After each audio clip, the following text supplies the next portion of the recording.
So, on Indian Work Association is going to discuss COVID-19 problem in India as well as in England. I have got two guests with me.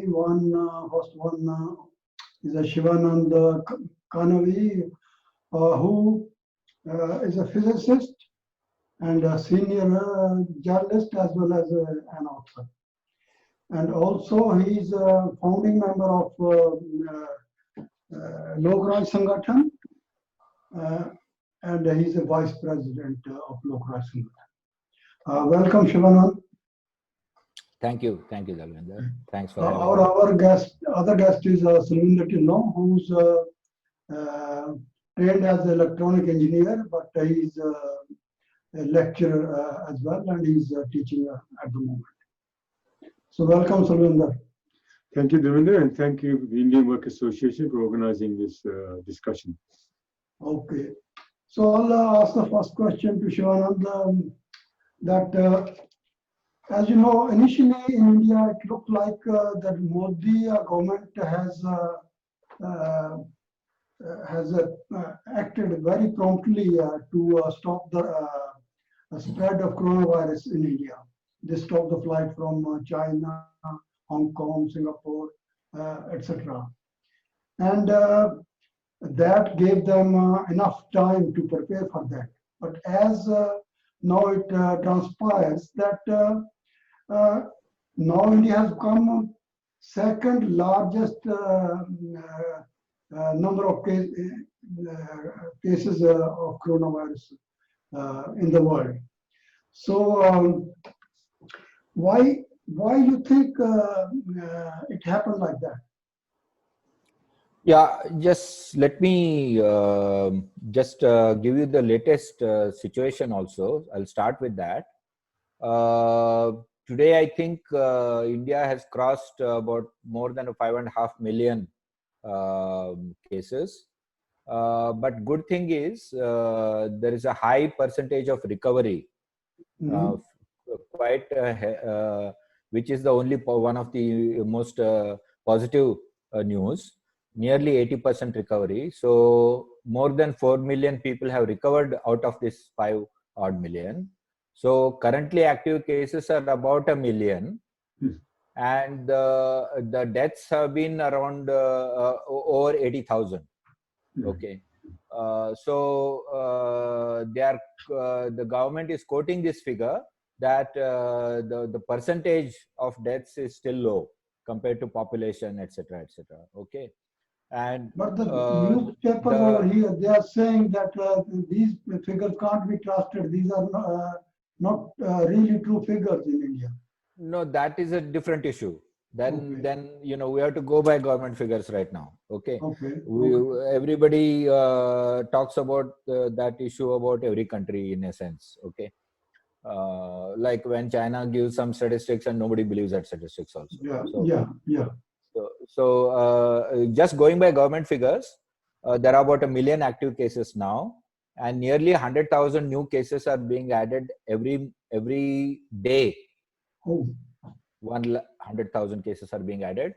But the shining spot, only good news is recovery rate is high, nearly 80%. So more than 4 million people have recovered now. And the currently active cases is only about 1 million. But so far, total deaths from January till now due to COVID is, according to government figures, about a little over 80,000 people. 80,000. Yeah. In fact, anyway, so this is the situation. And second thing is testing rate has gone up. Initially, it was very low and the kits were not available or very expensive and only available at large cities in designated laboratories and so on and so forth. But today, testing is being done widely. I think more than 1 million tests are being done every day in India. And second thing is even this will pick up even more because many laboratories and scientific personnel and institutions in India started working on a indigenous testing equipment, which will be far cheaper and can be at the same time accurate. So many people came out with those, but then they have to be tested again to see how good they are. So only today, the Indian Council of Medical Research, which is the highest body in medical research in India, has approved a new testing, which is supposed to be very highly accurate. And at the same time, the Tata Group has come forward to adopt that and fund it so that it will be available very cheap at very low cost, so that mass testing can be done. Even more. Okay, I understand all that, but my question was, how come starting? No, I'll come to that. I'll come to that. So all this has been achieved over a period of 6 months. Yeah. Okay. Yeah. So the lockdown started in mid-March, March 24th actually. Though initial cases started in January, trickling in, but actual lockdown started in March 24th. And that lockdown again was very strict, and it has led to total collapse of almost all formal and informal industrial activity, all movement, public transport shut down, etc., etc. So you can say people suffered a lot during that period, but it was under the assumption that this will lead to two things. One is it will lead to not much of intermingling, so that there will be it will not spread fast enough. Okay, and can still be controlled in some sense by the existing health system of hospitals, etc. And second thing is, it will also give us some time for the government to procure, generate drugs and testing equipment and so on and so forth. Now, as you all know that I have already explained to you what happened about testing equipment.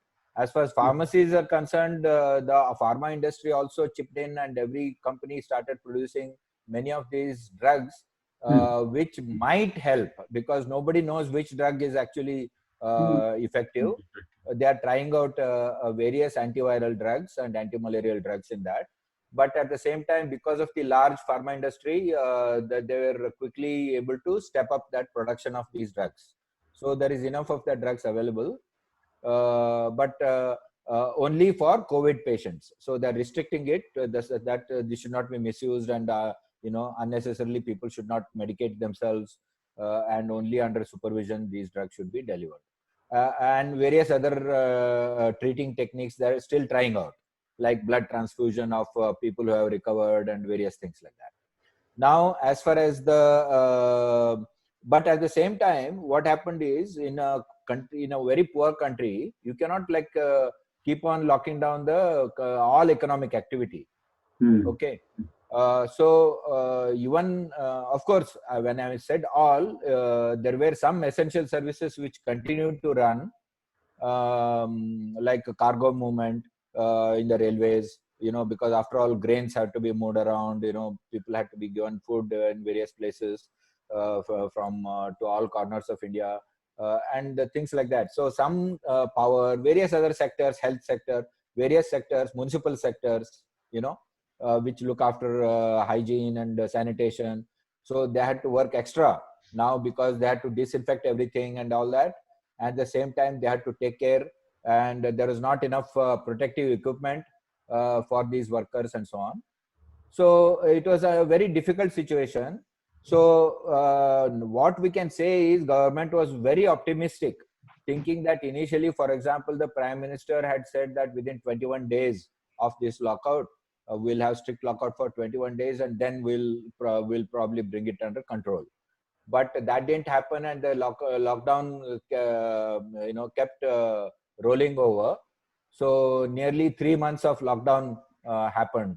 They kept extending it, and after that they could not lock it down anymore. The misery and the suffering was too much. So slowly they started relaxing the lockdown conditions. So which is what started in June. So last 3 months, slowly various conditions have been locked down, but still schools are not running. Various things are not, public transportation is not working, like all these metro services. public transportation within the metro cities is not working. So slowly, they are planning to again start it at a very low level. So you think it started spreading after they relaxed the lockdown? Yes? No, that obviously, see, India is such a is the most densely populated large country. Okay, Yeah. I mean, US has the 3 times the landmass of India and 1/4 the population of India. Okay, so the density of population in India is very high. On top of it, concentration in the cities, in few metro cities, is also very large. That's Okay. right. Yeah. So even though urbanization, semi-urbanization, people say is between 40 to 50% of the people are in urban and semi-urban areas. But if you look at the metro cities like Delhi and Bombay, for example, Delhi and Bombay together have probably the entire population of UK. Okay, more than 50 million. Delhi and Bombay metropolitan regions have population of more than 50 million. So this is in such a situation, I don't think without proper treatment and vaccination, this is not going to come under control. Because it doesn't matter how much precautions you take, there will be this will keep spreading. So but only thing is that original estimate of the government was very optimistic, and that has not only the situation has the infection has increased. But compare that to the UK, that Okay. it is, yeah. In Okay, contrast, Sarvinder, okay, you can explain the situation about. well, in Yeah. contrast, in the UK, that the UK government was very slow in reacting to the situation. It did not learn quick enough from the experience in South Korea and other countries which acted fast. They started testing fast, and they were able to put precautionary measures in place. And that did not happen in the UK initially, and that led to a higher rate of deaths, so you can say suffering, than it could have been otherwise had they acted in timely. So currently, there has been about 184,000 deaths in Europe, out of which 1/4 alone is in the UK. Although Spain was high before, but now the UK is pretty bad.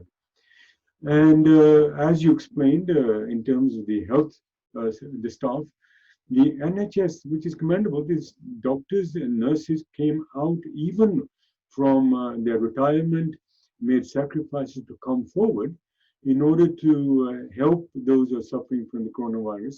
But because of lack of equipment and lack of support from the government, except for clapping the NHS staff, lack of support, we've had more cases and more deaths than it should have. So you think that the government hasn't done enough in England? In UK, the government did not stop the rise of corona. Yeah, I don't think it did, because it didn't act in time. It didn't provide the necessary equipment in time, didn't carry out the tests. It declared a lot that we'll have so many tests, but it was always behind in actually living up to that. Yeah. In that perspective, compared to other countries that have had lesser deaths, UK is well behind in terms of its efforts. So another next question for Shivananda is that some people in India are also blaming Muslim people for the spread of coronavirus in India. Like there was a meeting in Delhi in middle of March sometime, and they said Muslims have spread the coronavirus over there. They are responsible. What your view on that? Yeah, see, that is very unfortunate that when such a calamity happens, about which there is no cure yet, there is no preventive vaccination, and even how it is spreading, and is it through air, it is not through air, it is only through touch, all these things, nothing is very clear. And in such a situation, to spread this kind of false information or suspicions about each other is a very divisive thing, and doesn't serve any purpose. It only diverts from the actual issue and what needs to be done. So, it's unfortunate that this kind of things happen. But the point is, it's not just that there was one particular Islamic organization had a convention just before the lockdown in Delhi. In fact, it had many international delegates also coming from all over the world, particularly from Southeast Asia. Yeah. But there have been many from various communities. Yeah. And nobody talk these elements who are making this one thing as the conspiracy. So these they are have not only talking about highlighted other the Muslim gatherings. community for that, isn't it? Yeah, it's just targeting Muslim community, because there have been many other gatherings. Politicians have had large birthday celebrations. Politicians have had celebration of their victory in elections, for example, in Madhya Pradesh. Okay, and so on. And then there have been religious processions, religious ceremonies. So in which the hundreds and sometimes thousands of people have gathered. Even there have some politicians have broken all the norms and have even conducted very you can say lavish marriage ceremonies.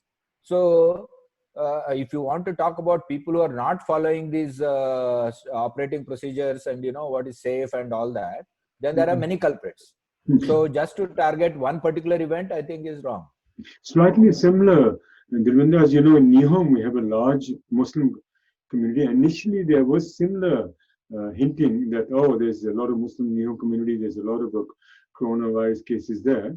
But later on, they found that, yes, the Asian, the migrant communities, there was a double the death rate in our communities compared to the other local population. We know the virus doesn't distinguish with color, race, or religion, but there was that correlation. And it's not that those communities are to blame, it's just that the conditions in which we live in those socially deprived areas and the concentration of the workforce, as you know very well, Dilwinder and Leicester, how closely they're made to work and how the factories are forced to operate even in these dangerous circumstances. That's why the figures in our community were higher, not that any particular community was to blame, but the social deprivation and the hard-working conditions in which those communities live. Okay. So my next question will be that the Modi government only gave people 4 hours notice before it locked down. So what was the effect of that on working people or any people at all? No, it had a, you can say, disastrous effect, because everybody was not aware of the danger of what was going on, because that this is spreading was known since February at least, if not January.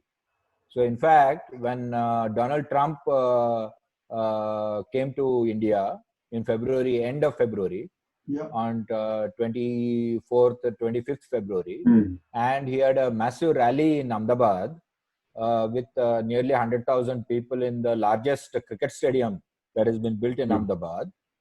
And that time it was known, and in fact people were talking about what the Secret Service is, what kind of protection they're using and how they're trying to protect each other. And already the Modi was advising people not to shake hands and do namaste instead, and all these types of things. Okay. Yeah. But ordinary people, first of all, were not warned about what precautions they should take. Number one. Number two, that all economic activity is going to be stopped. All transportation is going to be stopped. That was not known to large majority of people. To some people, it was known, for especially to well-known universities and IITs and IIMs and prestigious universities and all that. They were evacuated. All the students were sent home much before the lockdown, at least 10 days before the lockdown. But the same warning, if they had given to everybody else, like I was involved in organizing a science conference on 12th of March.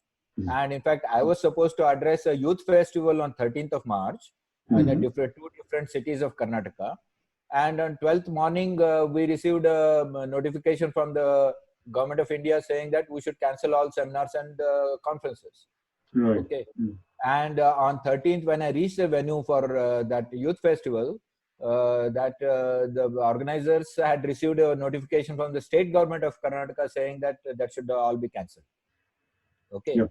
So this is 10 days before the lockdown. Okay.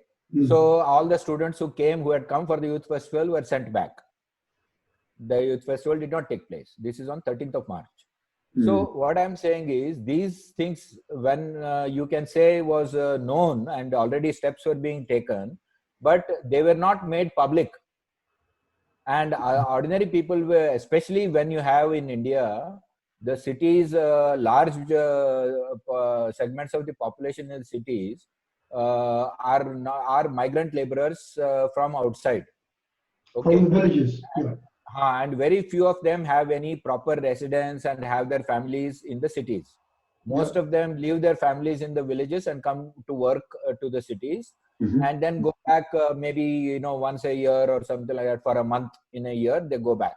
So they Okay. are supporting their families by working in the cities. That's how Exactly. they And money for their subsistence. Yeah. yes, on top of it, they themselves live in 8 or 10 people in a single room in the cities. Mhm. Okay. Mhm.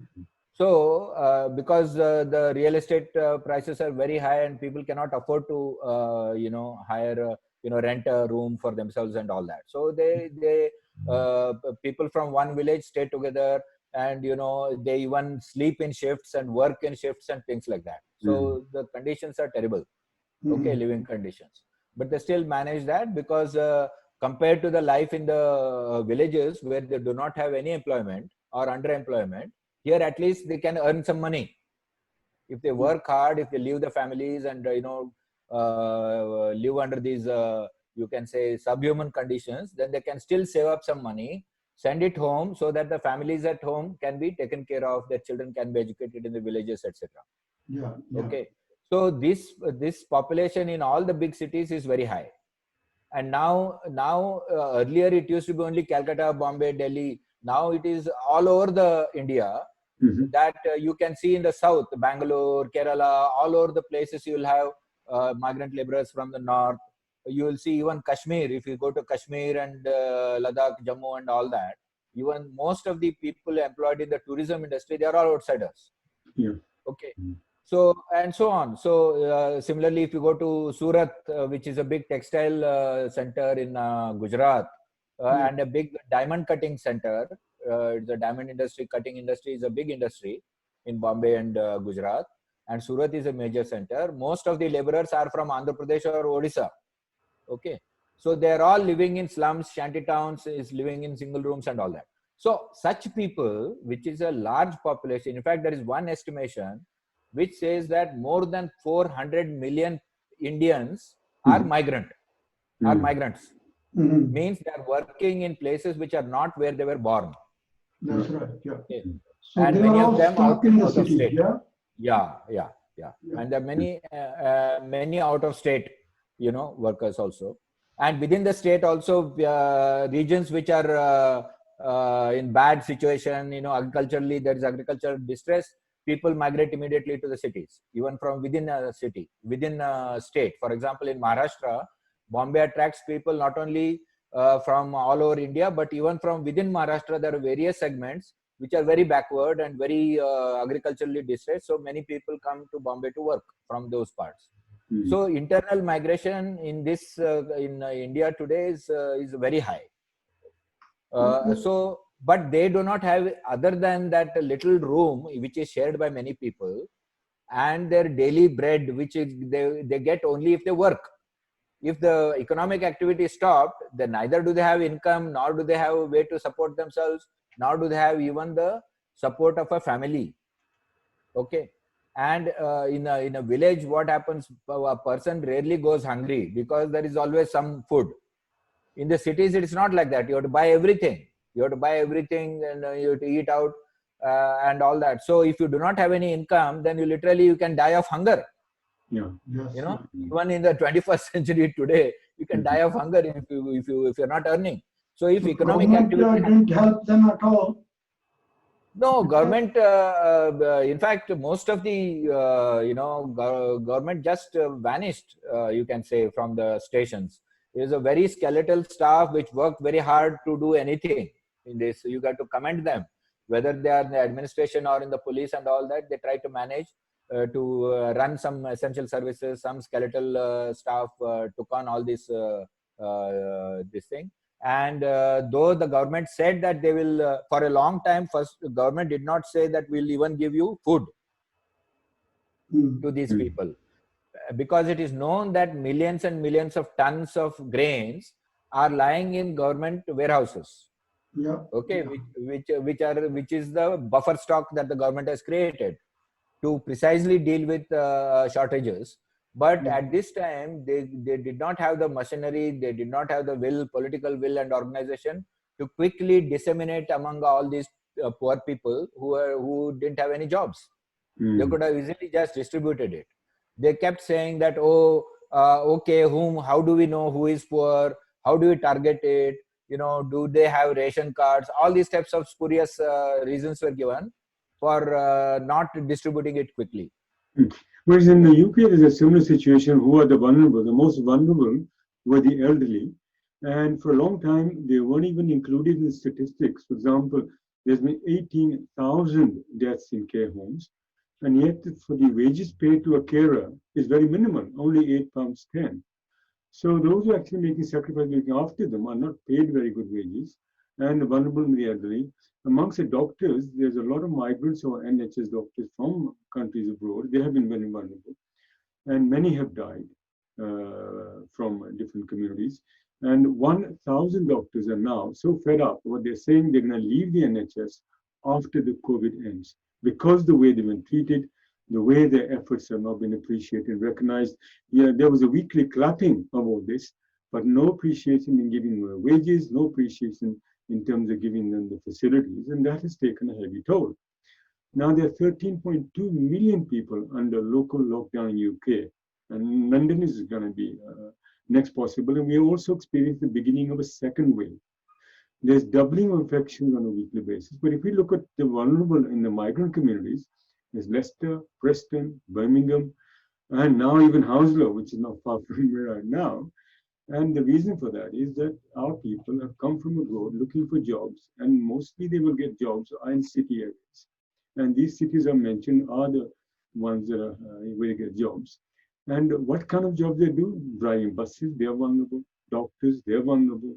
So people, even in public transport, are vulnerable. They did lock down the public transport. They put conditions on there. So again, what you're saying is, unfortunately, it's the disadvantaged and socially deprived members of the community who become more affected, more victims. Salvinder, in UK, although they have this furlough scheme under which the employers were told that they will be given some money towards the wages of their workers so that they don't lay them off. Yeah. And while some of the firms were getting the money from the government, but still they were making their workers come to work and do the work under the corona conditions. You're quite right. And they were even infected. So Yeah. why do you think the government has turned their face other way? Haven't done anything about it?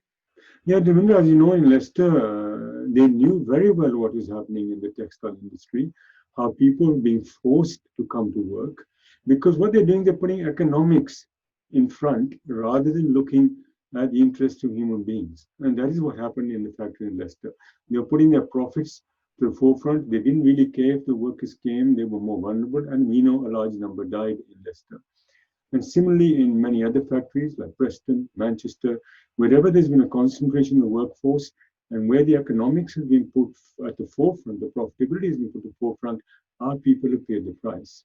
And look at the furlough scheme. That was a very clever move by the UK government, that they said they would pay half the wages for people not coming to work. And they weren't supposed to work, but you quite correctly said some were forced to work. But the large sum of money that's provided by the government pouring into equipment, pouring into the furlough scheme is going to be borrowed from banks at a high interest rate. Then it's going to add to the public deficit. Then that's going to fall on the shoulders of working people again, resulting in cut down on welfare and other provision of services. And the contracts are going to go to private companies. So the furlough scheme was a very clever scheme, made people feel, oh, suddenly the government is so generous. But each time such a thing happens, the money is borrowed from big banks at high interest rates, and the burden again fall on the shoulders of working people. So you're quite right, Devinder. People, unfortunately, have been forced to work, and they have been duped by these furlough schemes. Now they're abolishing their furlough schemes. But already we're going to pay a price for that by paying at a high interest rates on that. Okay. So, Shivanand, how many people you think people's jobs were affected by this coronavirus in India? See, the government statistics for the March to June quarter says that the economy shrank by 24%. It's the government statistics. Though there are other experts who are saying it is much worse than that. It could be even for example, the former chief statistician of the government has said that it could be up to 32% that the economy shrank during that quarter, that is March to June, where there was almost total lockdown all over India. Now, which is to be expected because all activity was stopped. So now after that, there has been a slow pickup in economic activity. Some construction work going on and so on and so forth. So, but still, the schools are not working. The factories are just started working. So many offices, both office workers as well as factory workers, who had proper jobs, these are not like casual laborers and daily laborers, also have been laid off. Okay, only in certain industries where people could work from home, for example in IT industry, that there have not been very large layoffs and they have been allowed to work from home.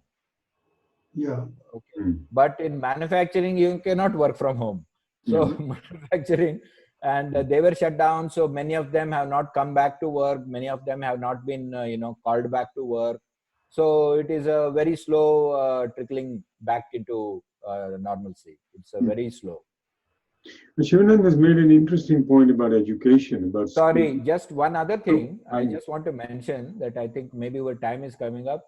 That even before the COVID crisis, the Indian economy was already slowing down for 3-4 quarters before that. Okay, so almost a year, the Indian economy was on a very slow, slowing down mode. There were already.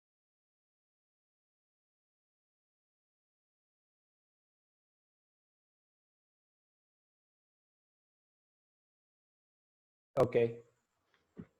Okay, Shivanand, what sort of financial help is government giving the people in this emergency situation of COVID-19? Yeah, I think sometime in June, or so, the government announced that they will start provide a package for the recovery of the economy, and as well as a sort of a relief both to industry, big industry, small industry, and also to the poor in the form of food supplies. Okay. So that amount was quite impressive. It was about $300 billion, which is about 10% of India's GDP,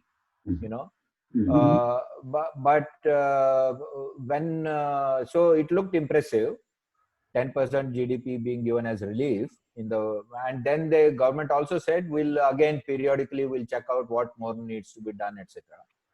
And then when that package was broken down and analyzed and all that, then many analysts pointed out that very quickly that actually most of it was going to big industry and to financial sector, in support of financial sector, so that the financial sector can give debt moratorium to big industry. Okay, and some small amount of relief was given to small and medium industry, whereas it is a small and medium industry which provides maximum employment and also is a large part of the economy. Okay. But bulk of the relief was in the form of debt relief to large industry. Small amount was given to small and medium industry, and very little, less than 1%, was actually given to the poor. So that whole grandiose. When you say given to the poor, how did they give it to the poor? In their bank accounts or what? No, actually, so far, very little has been given through the bank accounts. Though the government today has the digital infrastructure to directly transfer cash to people's accounts, very little has been transferred there. 500 rupees and things like that, which doesn't help anybody. 500 rupees, 1,000 rupees doesn't help anybody. But 500 rupees is 5 pounds. What will a person do with 5 pounds? Okay, as relief. Okay. So the bulk of it was basically given as a food grain distribution. So people who were getting through subsidized what is called rationing of rationing shops, where subsidized grain is distributed to the poor. There they were given extra grains, and many times freely. Okay. But it is not that everybody has a ration card. It is only people who have a stable families and a household and a farm, etc. They might have it. But migrant laborers will not have ration cards. They are far away from their homes. Okay, and they do not even have a proper address. In the cities, in the villages they might have. But so this was the relief that was given to the poor in the form of food grain, and a little bit of cash, which amounted to only 1% of all the relief that was provided by the government. Now, less than 1%. So that means 99% of the money went to the small industry or the very big industry. Yeah, mostly big industry, and some directly to big industry, and a lot of it to the financial sector. That is the banks and financial institutions who have lent to loan to the. Okay. Yeah. Ravinder, how they said 2 trillion pounds have been given for help in coronavirus. Yeah, the Chancellor came out with a big package, as you mentioned, and it was very impressive in terms of size. But it came in the form of a furlough scheme and giving money to businesses. The furlough scheme was paying half the wages to people who stayed at home but did not come to work, and it was for up to 3 months, sometimes even extended, and which has come to an end now. Then it was given to small, medium businesses, even big companies. But a lot of it went in the form of contracts to private companies for the provision of equipment, for example, testing equipment, masks, and those countries which got that made enormous sums of money from it. So the beneficiaries, you can say, have been largely in industry who got private contracts. And now Richard Branson is getting a lot of contracts for hospitals. So whenever the government advances any money in terms of helping out, bigger beneficiaries are always the bigger business. And as our friend pointed out, similarly in Britain, the financial sector. People have benefited. Now in England, there's a lot of self-employed. Yes, initially the self-employed got help, but now they have, again, the scheme is ended for them.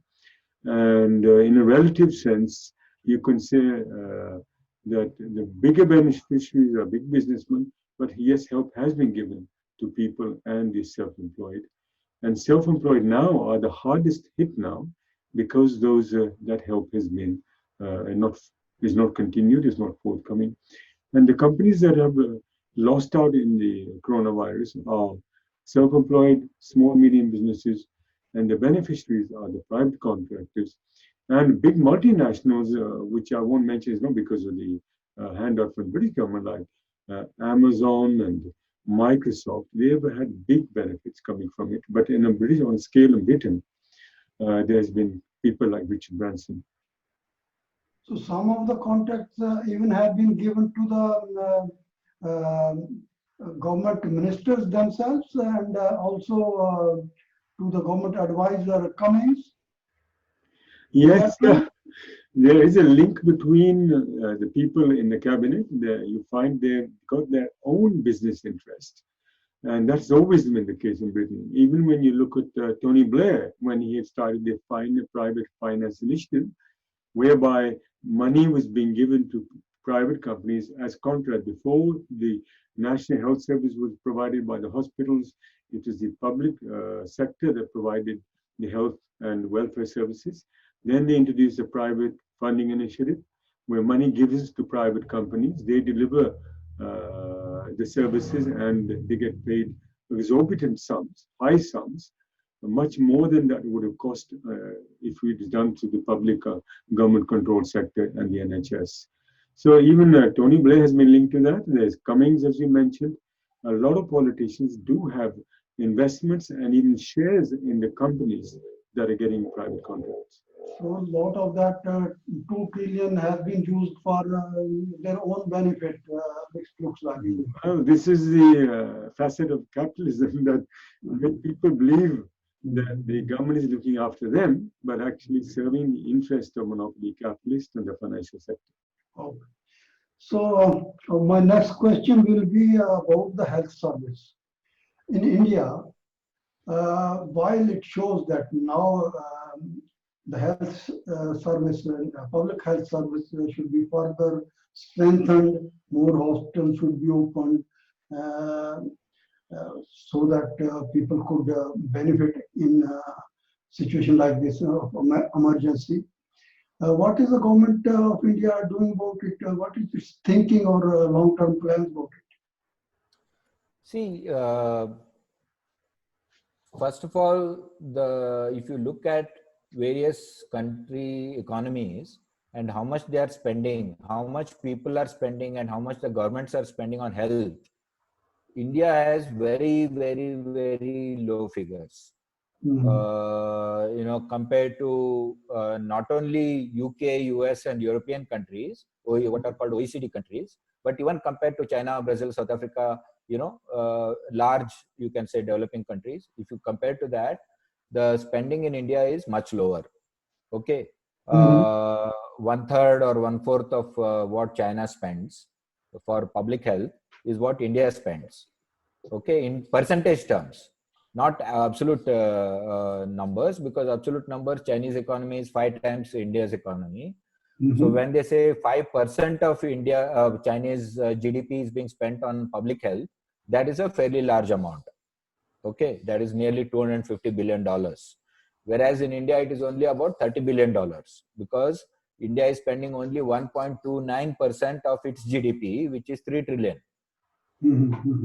Chinese economy is 15 trillion and they're spending 5% of that on public health.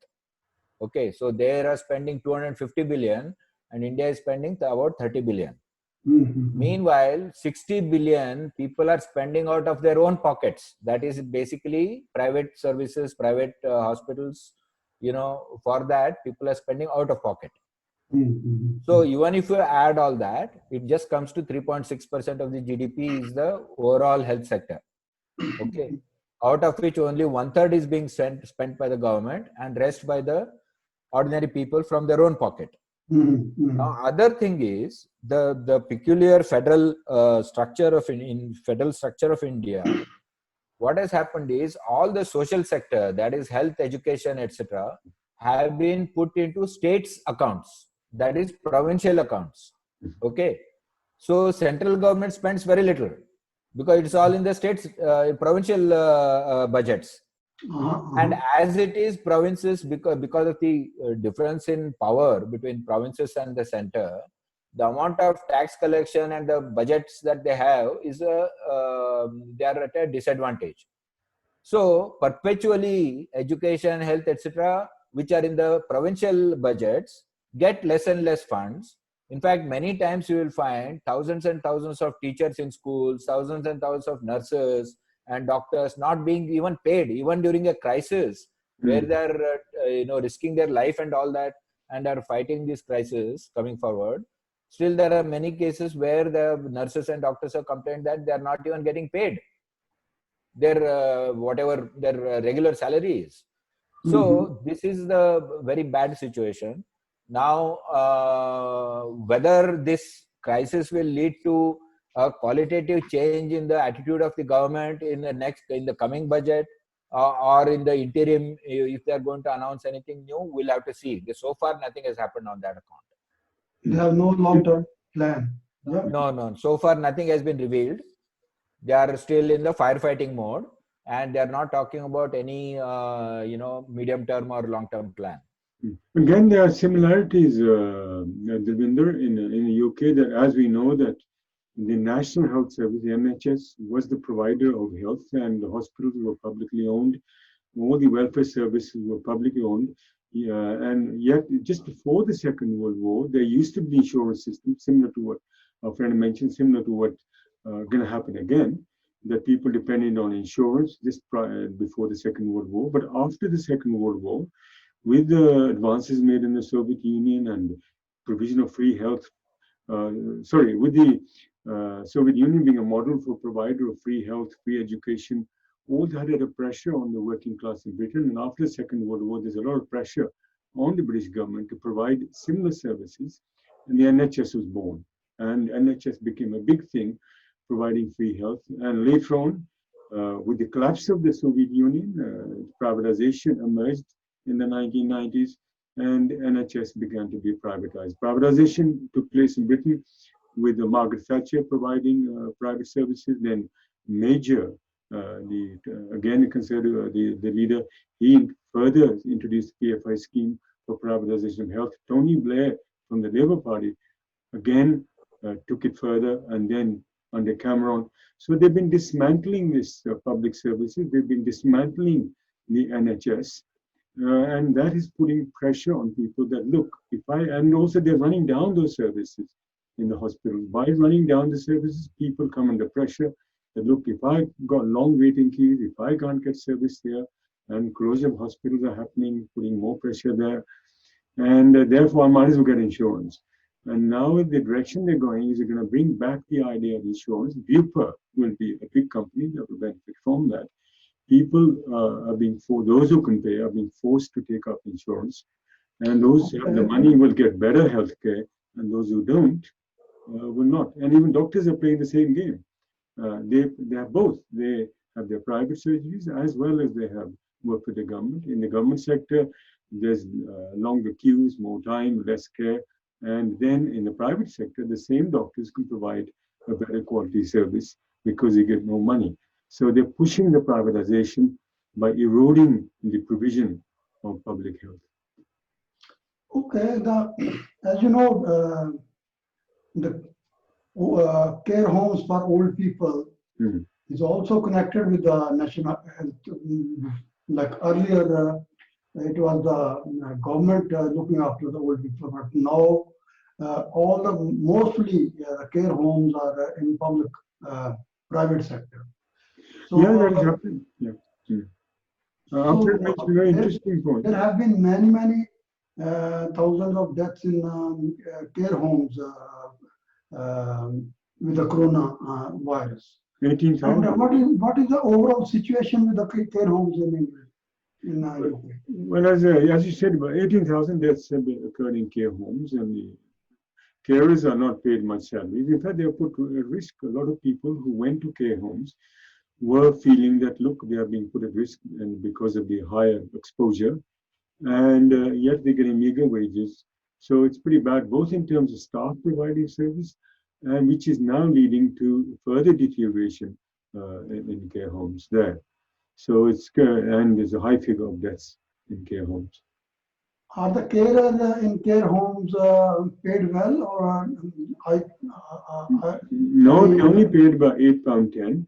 In the NHS staff, the carers in homes have been asking for increased wages. As I mentioned, earlier, they're being clapped for their services, but when it comes to them asking for their wages, the government is actually clamping down. And another point mentioned about the health workers in Tau Hamlets, for example, in that area, there's been people going on strikes, people have been demanding better wages, better work conditions, and that has been not forthcoming. The point you mentioned about state and the provincial sector, often mentioned what's happening in India, is a similar phenomenon here. The councils used to provide a lot of welfare services and even care services, and gradually they've been taken away from their hands and be given to private contractors. So, By the way, as yeah. I just want to bring out another aspect which is very alarming. It is not about finance and it's not about even healthcare, Sure. which is that in this condition, in this type of a situation where there is a lot of callousness, there is a lot of people trying to fend for themselves just with the help of the family, friends, etc., and state hardly any intervention by the state. There has been negative, you can say, attitude from the state even. For example, these migrant worker, one thing was these migrant laborers, when they were trying to go back on their own, they were very badly treated, and many places they were beaten up and all that by the police. Okay. And the state governments did not organize their proper transportation back to their homes, etc. Now, second thing is, very alarmingly, any journalist or any doctor or any health official, if he criticizes the government about what the government is doing, all kinds of cases are being filed against them. Okay. That dissent, or anybody who is trying to say that this is not working well, that is not working well. And in fact, there is a case of horrifying case of a doctor in Uttar Pradesh who, in fact, before the COVID, he tried to provide. There was a big health outbreak in which a lot of children died, and he went out of his way to procure some oxygen and all that to save some lives. And instead of hailing him, the government, he was a Muslim doctor, and he was instead, all kinds of cases were put against him, and for 2 years he was, even later he was called an anti-national, and a National Security Act was used against him, and he was put in jail without trial.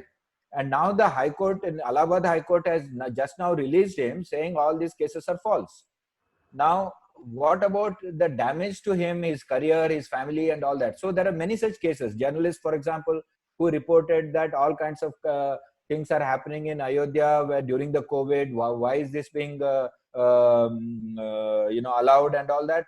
Immediately, the UP government put a case against the editor of that that journalist, and so on. So this authoritarianism, that's also increasing. That absolutely, you can say, wanton use of black laws and all kinds of national security laws being used against people who are just pointing out the problems in society.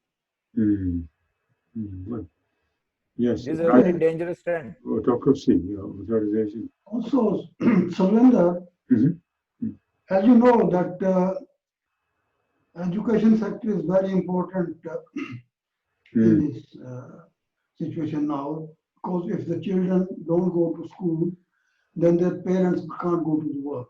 Yeah. So in this situation, what is the government attitude towards providing a test and trace system in schools, doing the tests for COVID-19 in schools? What is government doing about it? Well, it has been very basic. For example, when the children, first of all, children are being encouraged to go to school. And yes, the temperature check is done through this, temperature check is done more like that, but there's no thorough testing in the schools as it should be, except for some private schools. To give you an example, the government has made a big mistake, I feel, I'm just expressing an opinion, that they've abolished some precautions that of the social distancing, like there should be distancing between the students and the staff shouldn't be exposed. But the way the schools are running in Britain now, it's posing a big risk both to the staff and the students being sitting close to each other, and the staff having to attend to the schools. So sending to schools is risky for the teachers and the children. Even the children may not have COVID because of their younger age in a relative sense, they can still be carriers. And when they take that, then there's exposure to parents, exposure to everybody. So again, the government is putting economics in command and not the well-being of communities because of what you said, the pressure to go to back to work. If the parents stay home, they can't go back to work. So you're quite right. In terms of the provision or schools, private schools have the upper edge. For example, the school of Brennan in Kent was able to buy a very expensive machine, £35,000 testing machine, and that wouldn't be given to a public school. So they had the upper edge, and in terms of testing and having better facilities, those are the bigger boarding schools and private schools. There are some private schools that are not so big, but they don't have those provisions themselves. So you could say that the schools which have more money, which are boarding schools, bigger private schools, they are providing this testing, and they are benefiting from the financial strength, whereas the ordinary schools don't have this facility to the extent they should have. And it should be other ways. Don't you think that the private schools are controlled by a few private companies or maybe few capitalists, but the government has a huge funds in their treasury. Why can't they provide a free and efficient test to every school? They should, but that's not happening. It's those tests, as I said, are happening in private school, but not happening in government public school to the extent it should. It's very nominal, it's very basic. And in terms of having money, the government has lots of money. But it's the privatization of education that is taking place, and that's what's going to force people to send their children to private schools. If they're going to pave the way for privatization, what you do is you reduce the services in the government schools, you reduce these facilities, and giving the upper hand to private sector. Not only that, another trick the UK government is getting involved in is called globalization of education. They are investing heavily in Africa and other countries under the pretext, under the umbrella of international development. They're saying that they're let's stick to this. I'm just talking about privatization of education. Privatization of education being dominating in the UK more and more. When I was a student, people were given free grant, free accommodation, spending money. And now I won't tell you my age, but after 50 years, I read in the papers that students are now having to pay for accommodation, pay for food, and pay fees up to £9,000. Whereas in the time when I went to university, it was free education, free food, free accommodation. Now, which way should an economy go? It should be better and better provisions as we progress, not the other way around. But you also mentioned an important point, Davinder. Okay. What was that? The same question I would ask to Shivanand. What is the situation with the testing or providing any help to schools or colleges in India? So right now, almost all schools are closed. Okay. Universities are also closed. What is happening is many schools are running digital lectures. Okay, so schools are running, but actually students are not attending school. They are attending lessons on the computer or on a mobile phone. Okay. Only the rich students can do that, but the poor people. Exactly. So first of all, not everybody has a laptop and or even a smartphone. Yeah. Okay. So the population of with 1 billion phones in India, hardly about 400 million are smartphones. Mm-hmm. So you can say 60% right away do not have access to smartphones. Mm-hmm. So then only in smartphones with the same technology like we are using now, this kind of Zoom or various other video conferencing apps, that lectures are being given. So it's a serious problem because there are many parts of India, even in fact I am staying in rural Maharashtra. Surrounding me only, the children are struggling with trying to get hold of a smartphone. Then on top of it, many homes may or may not have proper electricity, so they even charge it. They'll have to run to somebody else's house, where there is a proper power connection, so that they can charge their mobile phone, so that when the lecture appears, that they'll be able to attend it, and so on and so forth. So it is a serious issue. This year is education is going to be shambles, you can say, and millions of children who are appearing to board exams, to appearing to get into professional courses, or even and so on, who are school ending, graduating seniors, etc., are in deep crisis. Yeah, So exactly. Mm. so there is a lot of tension Mm. among the students at that level.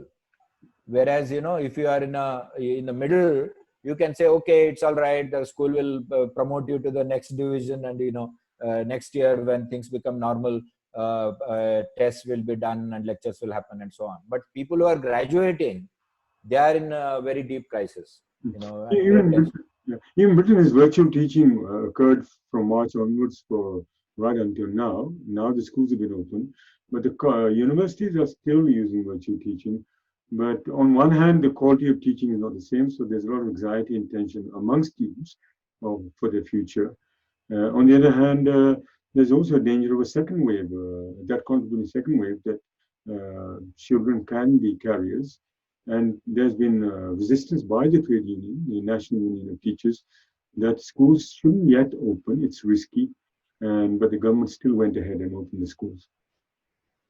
So it's only philanthropists and things like that. People are trying to distribute smartphones to poorer children and so on and so forth. But from the government, we are not seeing any major initiatives like that. They are only saying do digital teaching, but then how will people receive those things?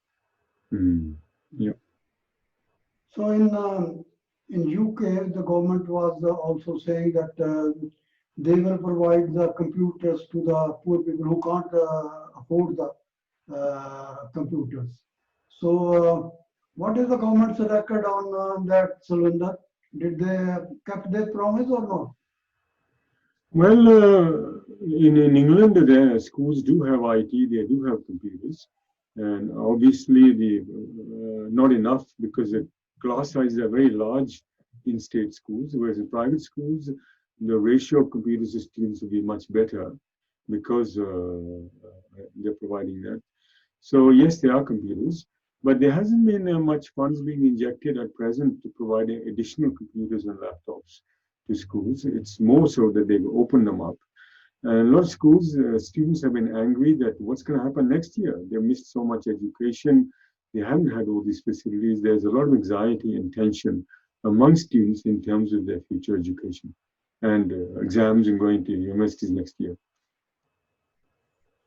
So in UK, they are saying that second wave of coronavirus is going to start very shortly. And is the government ready for that in your view? Well, they've already made an announcement that since Monday, they're going to have only 6 people can get together. So they are clamping down again in terms of allowing people to meet, get together, and in view of this fear of this second wave. And some signs are already appearing, like in Hounslow and Southall, these areas, the numbers are increasing. So by opening pubs, by opening restaurants, by opening schools, the danger of the second wave has increased. And the government is again reviewing this and putting more stricter measures in place in order to at least try to minimize that. Mm-hmm. So what's the situation regarding the second wave, or is the first wave finished in India or not? It continues yet. India is an ocean. So there are waves after waves. So we don't know which is the first wave, which is the second wave. I can only say that there were states which were reporting very low incidents earlier, but now those numbers are increasing very rapidly there. And there were states where it looked like it was brought under control, and now it is exploding there also. Mm. So we just don't know, which wave we are talking about. There is it is an ocean with many continuously waves hitting. Mm. Even area-wise, is posing a I'm dilemma. going to ask one final question now. We haven't got much time. All right. So they have been blaming China. Lots of countries have been blaming China for the spread of COVID-19, also keeping quiet about it, not letting the world know about it. What is your view on it, Shivanand? Well, I think right now it doesn't serve much purpose to talk about where it started and who covered it up and who spread it and all that. It is a meaningless exercise right now, because even scientifically speaking, forget all these conspiracies. Even scientifically speaking, for epidemiologists, it is very, very hard to trace where a virus originated and how it started spreading to various places. It takes a lot of scientific work to establish some route and some vectors, etc. Now, in this case, it doesn't help if you use geopolitical, arguments and conspiracies to say that so and so is responsible, so and so is responsible. It doesn't help. Right now, I think all energies should be focused on both nationally and internationally, coming up with a vaccine and successful vaccine, properly tested vaccine, because hundreds of vaccines are being tried out, but we'll have to see how many of them are really efficiently dealing with the thing without side effects, and then producing it in very large numbers quickly and making sure that all countries, including poorer countries, get it in sufficient quantities so that billions and billions of people can be vaccinated. That is the most important thing right now. What do you think, Sumendra? Yeah, I feel that, as our friend mentioned, there's a lot of speculation. There's no point wasting efforts in speculation. But more important is the provision of equipment, provision of services which are cheaply available, provision of testing. All that should be available to all sections of the population. No section should be deprived of those provisions in order to minimize the spread of coronavirus. And at the same time, the big corporates, the financial sectors is given an opportunity to make massive sums of profit. So it's not shortage of money. In fact, they are making large sums of money made from the coronavirus. Instead of making super profits, money should be channeled in order to save lives, and that can only be done through provision. There's another point I want to mention, which is slightly outside this topic, but there's a lot of emphasis on precautions. But as an opinion, I feel that there should be a lot more emphasis as well on building the body's own ability to resist the immune system to being vulnerable to these viruses, but that's a separate topic in itself. So yes, I agree with our friend. Provision of quickly cheap, affordable equipment and services to all sections of the population. Okay, with that, I thank both of you for your contributions to this topic. Thank you very much. Well, thank you.